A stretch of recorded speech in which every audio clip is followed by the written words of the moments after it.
this hearing and Mr. Ranking Member. Let me ask a question to Mr. Taneev.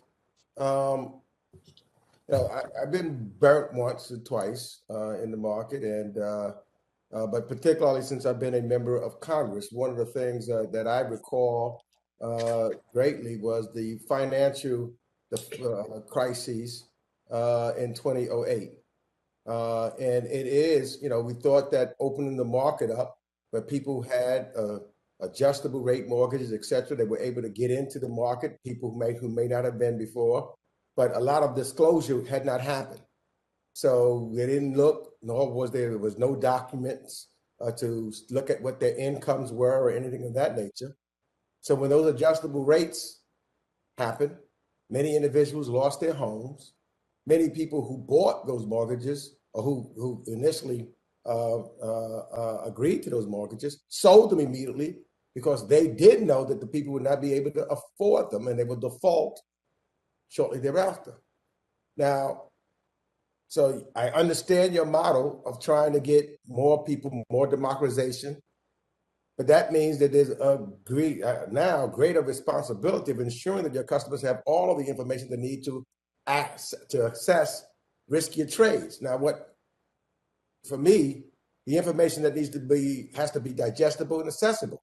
Now, one of the problems I have, for example, you're allowing up to $1,000 to buy stocks on margin, and borrowing on margin is risky. So how do you disclose this? How do you make determination of individuals who are not the sophisticated investors and allowing them to buy these risky stocks that are on margin? Thank you, Congressman, for the opportunity to address that. Let me set the stage a little bit by saying that about 2% of our customers borrow on margin. About 13% on a monthly basis perform an options transaction, and a much smaller number, around 3%, perform a multi-leg options transaction. So the vast majority of our customers are engaging in buy and hold activities and long-term investing on our platform. Now, to clarify your point on the $1,000 margin, that's actually something that we refer to as Robinhood Instant, and it's provided as a courtesy. When a customer initiates a deposit, we allow them access to up to $1,000 of that deposit immediately, similar to how if you deposit a check at a bank, as a courtesy, they might provide access to those funds or a portion of them before that check clears. As for margin specifically, borrowing money on margin, the rules are very ironclad industry-wide. Obviously, Robinhood Securities conforms to all of the applicable rules, and Robinhood's product is in many ways more restrictive than that of our competitors, because in order to even qualify for borrowing on margin, you have to be a Robinhood Gold customer, which involves paying $5 a month for the service. So I think that you have, you say that everything is restrictive, but when you are going after the less sophisticated investor, it's more than that. There's a greater responsibility that you have because they could lose. And when they lose, it could make a determination of whether or not they can pay their mortgage or their rent or not. And they could be taken advantage of. Oftentimes we find in the financial industry, it is those that have the least that are really taken advantage of. So the big guys, it becomes a reverse Robin Hood situation, which really concerns me. Let me get to this real quick because there was just something else that you said in regards to liquidity. And you said that you didn't borrow the money because you needed it at the time. But that then you later in a question you asked that you raised the additional money because I want to know how you spent the money for future situations, which means to me that you did have a liquidity problem or you anticipated possibly having a liquidity problem or would have one in future transactions. Could you, what's the deal there? I appreciate that question. I stand by what I said. Robinhood was able to meet our deposit requirements. We were in compliance with firm net capital obligations throughout the period. And that additional capital, the $3.4 billion, wasn't to service our requirements. It was entirely to prepare for a future, even greater black swan event, and to unrestrict and remove restrictions on the trading and the buying of these securities. The gentleman's time has expired. Mr. Huizenga, you're next with 5 minutes. Thank you, Madam Chair. And this would have been a little nicer 10 minutes ago when I was supposed to go, but I'm going to go back to Mr. Griffin and the chair of the Capital Markets Subcommittee.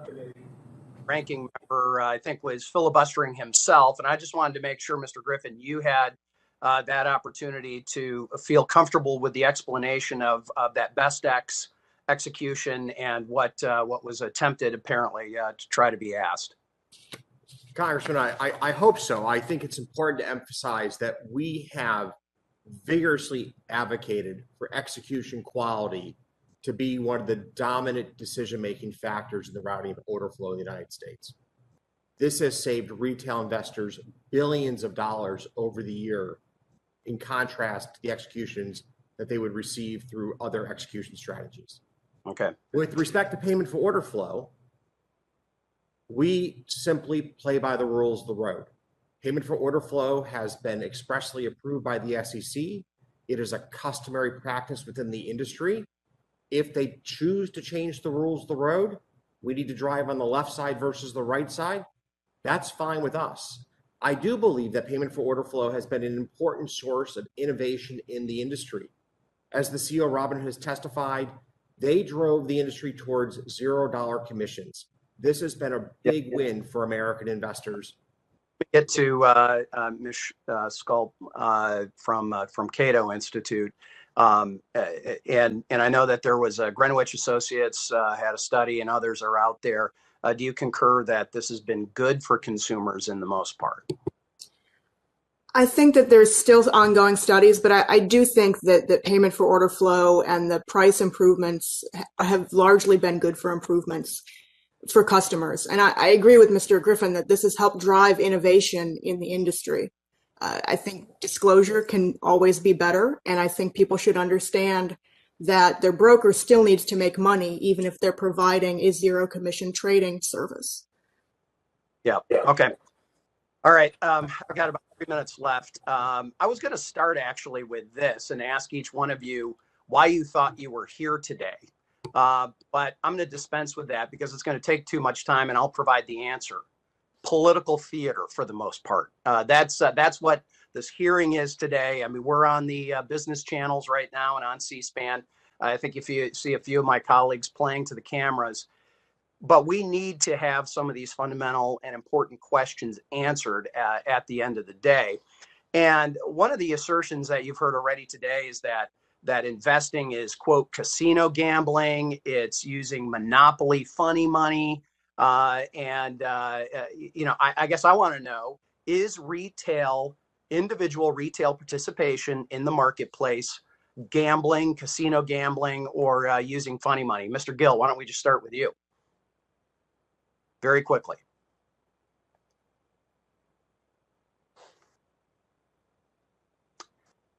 I don't hear him. So Mr. Huffman, let's move to you. No, I believe that investing is investing. Okay. Mr. Griffin?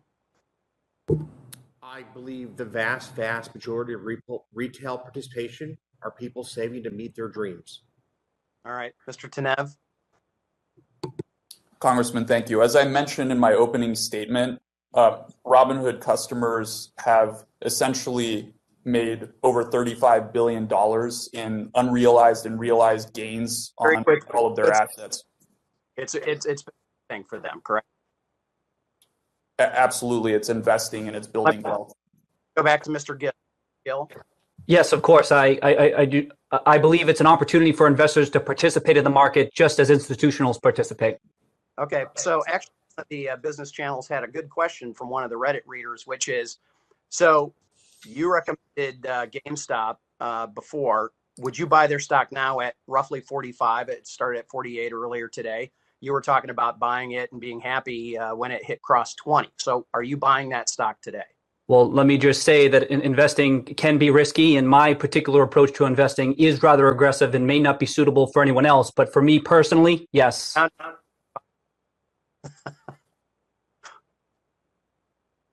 So, yes or no? Are you buying the stock? And for me personally, yes, I do find it's an attractive investment at this price point. Quick question: did you invest in GameStop because you were not aware of the payment for order flow? That's one of the accusations. People bought into this because they don't know that.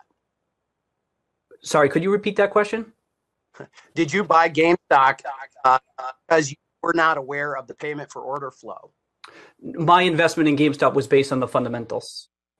Okay. I think that answers it. I believe my time has expired. Ms. Velasquez, you're recognized for 5 minutes. Thank you, Chairwoman. Mr. Tenet, Robinhood seems to have perfected the gamification of trading, providing the user with the perception that investing through the Robinhood app offers recreational gain, playing with little or no downside risk. Of course, many of us understand that investing is not a game and carries significant risk. How does Robinhood balance disclosures around the potential downside risk of investing, including the risk of substantial loss and the more enticing claims of profitability and the ease of trading? Congresswoman, I appreciate that question. Giving people what they want in a responsible way is what Robinhood is about. We don't consider that gamification. We know that investing is serious, and we're investing in all of the educational tools and customer support to help people on their investing journey. What we see is most of our customers are buy and hold. A very small percentage are trading options, about 13%, and less than 3% borrow on margin. So most people use Robinhood to build up portfolios over time. But can you answer my question? How do you balance disclosures around the potential downside risk of? So we make lots of disclosures, Congresswoman. We also we're also a self-directed brokerage, so that means we don't provide advice and we don't make recommendations for what customers should or should not invest in. So you don't think that as a result of the emphasizing profitability and ease of trading over the risk of loss, that many amateur investors were unaware of the situation they currently find themselves in? Well, I want to mention again, as in my opening statement, Robinhood customers have earned more than $35 billion in unrealized and realized gains on top of what they've deposited. So I think this shows us that the product is working for customers and our mission is working. Okay, thank you. Mr. Hawking, over the course of my time in Congress, I have been concerned and spoken out about the dangers of short selling. While I understand that short selling can be used for legitimate purposes, too often I have seen abuse, and it ends up harming ordinary workers and families. I first saw it against the people of Puerto Rico, and now we are seeing it here against GameStop. Large investors, including hedge funds like yours, have to disclose their long positions when they own 5% or more of the company's shares, but not such disclosure is required for short positions. As we consider reforms, is this type of disclosure for short positions something you will support?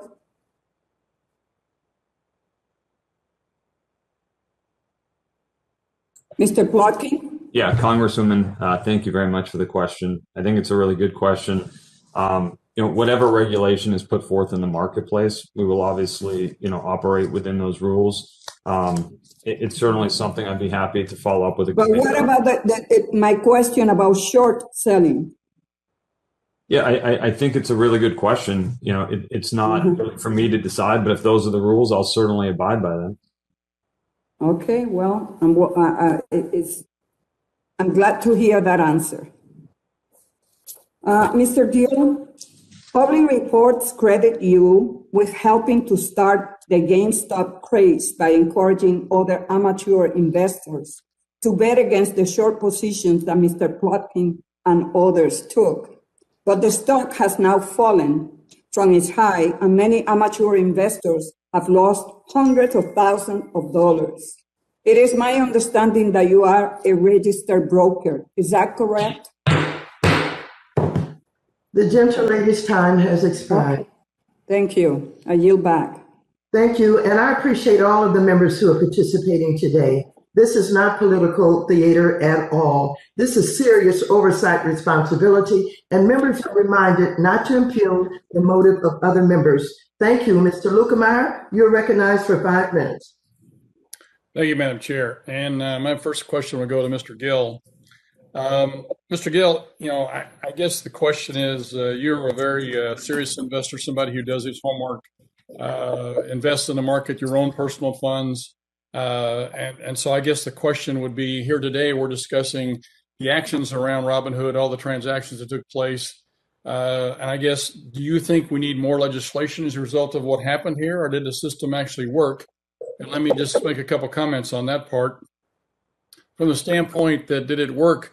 Was it self-correcting? Did the fact that somebody like yourself was able to invest and maybe take advantage of the over-shorting positions by the hedge fund guys who were trying to really drive down the price of the stock for other reasons, whatever? Or did it point out perhaps that we had some companies, perhaps like Robinhood, I would argue that was undercapitalized or under-reserved? Or maybe there was over-aggressive other types of investing that was taking place. The algorithms that were there, the different business models, they didn't work because you outsmarted the system, so to speak. Would you like to comment on that, on that sort of questions and how I formatted that? Thank you for the question, Congressman. I would say my expertise is in analyzing the business, the fundamentals of the business, not so much on the inner workings of the market. I'm not so sure about legislation per se. What I would say is that increased transparency could help. That if someone like me could have a better understanding of how those types of things work, I feel as though it would be quite beneficial to retail investors. Thank you for that. I know that Mr. Tevin, Robinhood has an interesting name. As I recall, the old story is take from the rich, give to the poor. And I assume what you're doing is allowing the poor to compete with the rich, which is interesting. You made the comment in your testimony, Mr. Tevin, about settling this in real time. We have the electronic ability to do this. I think that would probably help the situation that occurred here. But what other problems occur when you do this in real time? What other things would we have to look at? What other unintended consequences would there be if you did something like that? Thank you, Congressman, for the question. I believe that right now, certain market participants rely on next day settlement to be able to take advantage of intraday netting and run up larger one-sided positions in certain stocks with the knowledge that they can close those positions or reduce them by the time settlement happens. And I understand that would be a limitation to the trading activities of some of these institutions. So that's certainly one area to consider. The other is around securities lending. We'd have to make changes to how securities lending works. I don't think any of these are insurmountable challenges, and I'd be happy, as I mentioned earlier, to deploy our intellectual capital and our team's engineering resources to help solve these problems very quickly. Thank you for that. Mr. Plotkin and Mr. Griffin, the question is for both of you here. Whenever you're short selling, I understand that GameStop stock was short sold 140%. And Mr. Plotkin, you made the comment in your testimony a minute ago that you were not trying to manipulate stock.